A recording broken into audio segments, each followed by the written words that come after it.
অবশ্যই আজকাল তো সবাই স্বীকারই করছে যে হ্যাঁ, আমাদের প্রয়োজনে আমরা আওয়ামী লীগকে ব্যবহার করেছি, আমাদের প্রয়োজনে আমরা আওয়ামী লীগের সাথে ছিলাম, আমরা হেলমেট পরেছিলাম, আমরা লুঙ্গির তলায়। শুনতে ঘেন্না লাগে নিবে। শেখ বাহাদুর কেমন আছেন?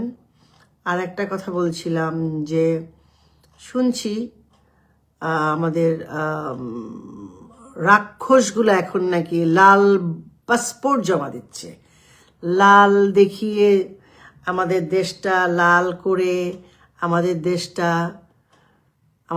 আমাদের কাছ থেকে কেড়ে নিতে চাইছিল। আর লাল পাসপোর্ট নিয়েছে, সেটা দেখিয়ে লাল পাসপোর্ট নিয়ে জমা দিয়েছে আমাদের সারথি।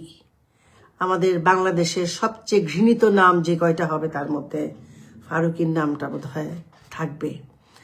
আমার কি বিশ্বাস জানেন, এই মানুষগুলো পৃথিবীর যেখানেই যাবে কোনো জায়গায় ভালো থাকতে পারবে না, এবং কেউ তাদের সাথে কথা তো বলবেই না। বলবে, তাদের মতো লোক তো থাকবেই, সেটা তো বিষয়, কিন্তু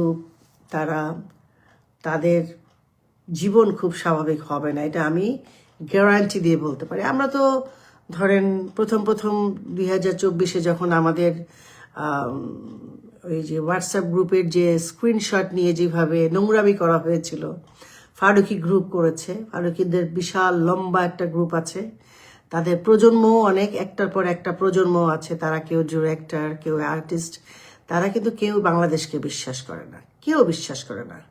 এবং তারা বাংলাদেশের কাছ থেকে যে সুযোগ সুবিধা নিয়েছে বা প্রচুর, এবং এখনো যে ফারুকি গ্রুপের নামে, ভাই ব্রাদার্সের গ্রুপের নামে সরকারি অনেক টাকা পয়সা তারা নিয়ে যাচ্ছে, এটা কিন্তু সত্যি। এটা আপনারা খোঁজ নিলেই, আমি মিথ্যা কথা বলছি না, আপনারা খোঁজ নিলেই জানতে পারবেন যে তারা কি কি করছে। এবং তার যে ফারুকীর স্ত্রী তিশা, সে তো শুনলাম যে এই যে কি মিউজিয়াম যেটা হয়েছে সেটার দায়িত্বে ছিল।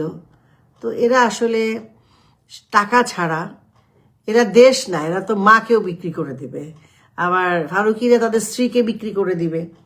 প্রচুর এই কাজগুলো তারা করেছে, এবং তারা মেয়ে সাপ্লাই থেকে, আসলে এইসব কথা আমি বলবো কখনো ক্যামেরার সামনে বা বলতে হবে এটা আমি জানতাম না। অনেক মানুষ আমাকে অনেক আজে বাজে কথা বলেছে, এবং বিশ্বাস করেন আমাকে এও বলেছে আমি যেন মৃত্যুর সময় আমার মুখে যেন কেউ পানি দিতে না পারে, এগুলোও বলেছে। তো এগুলো আসলে তো তখন অনেক কষ্ট হতো যে আসলে আমরা তো কথাগুলো ওভাবে বলিনি। বলছিলাম যে হাসপাতালে আগুন লেগেছে, রুগীগুলো মারা যাচ্ছে, যারা হাসপাতালে যে আগুন দিয়েছে তাদেরকে গরম জল দিয়ে সরিয়ে দিতে। এখন তো গরম জল রীতিমতো দিচ্ছে। আর দেখেন দুঃখজনক কি, বাঙালি কেমন, আমি কেন গরম জল বলি এটা নিয়েও বাঙালিদের আপত্তি। বাঙালি মানে সে বাবা ডিরেক্টর বলে, সাংবাদিক। এখনকার সাংবাদিক তো বোঝেনি, আমাদের বাসায় আসলে সুইপারও রাখবো না, বিশ্বাস করেন, সুইপারও রাখবো না আমরা। আমি তো খুবই, আমি অবশ্যই আমি